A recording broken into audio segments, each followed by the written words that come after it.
Okay, so going for a drive in Montenegro.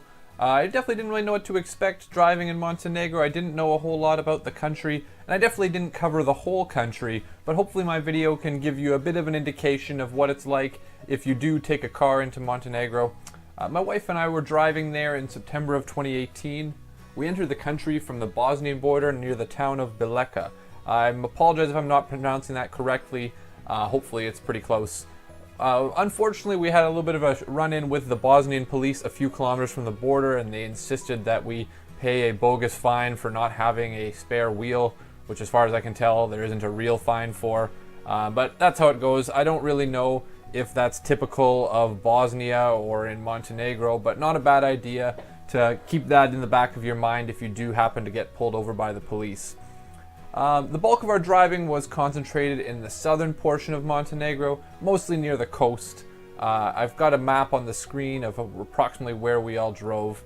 It's also worth noting that when crossing the border, you need to present the green card for your vehicle, which should be provided by the rental agency. The green card also needs to indicate that the vehicle is allowed to enter into the country, which is indicated by this box containing the letters M and E. Driving in Montenegro was a little bit frustrating due to some of the low speed limits, which change constantly, and the strict police enforcement as well. Despite that, the scenery is really spectacular, and if you're comfortable on narrow, winding roads, you can have some very memorable drives. Sometimes the speed limit seemed arbitrarily low, and it made the roads feel a little bit more dangerous than they needed to, in my opinion. You'll see in the video here, I've kind of slowed it down and sped it up just to show you all the changes in speed limits on this road. So coming up right ahead here, you see the speed limit is 30, which makes a little bit of sense on these switchbacks. Then up to 50, and then we drive another, what seems like just a few hundred meters, and then the speed limit changes again right about here, and then we're entering a town. But 20 is, I don't know when the last time you intentionally drove 20 is, but it's quite slow. And as you see, it just keeps changing and changing and changing, and it just seems a little bit excessive, and you're always watching for those speed limit signs and paranoid that you're going to see the police, and it just doesn't make for the safest feeling drive, despite the fact that the road is actually quite nice. It's in good condition, it's scenic, it seems like you should be able to go at a decent speed, but it just changes and changes and changes, and there's not much you can do about it. Since I was driving a vehicle with foreign plates, I was fresh off of an unpleasant experience with the Bosnian police, and I just generally drive cautious when I'm unfamiliar with the roads and the customs, I was doing my best to obey the speed limits.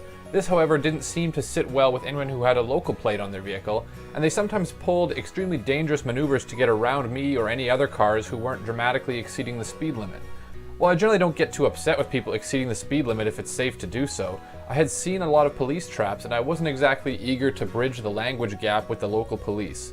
It's also worth noting that before you see any speed traps, it's common to see several vehicles in the oncoming lane flashing their brights at you to warn you to slow down. In this part of the video, there's a police trap coming up on the right-hand side, but unfortunately I don't believe I see any drivers in the oncoming lane flashing their brights to warn me about it.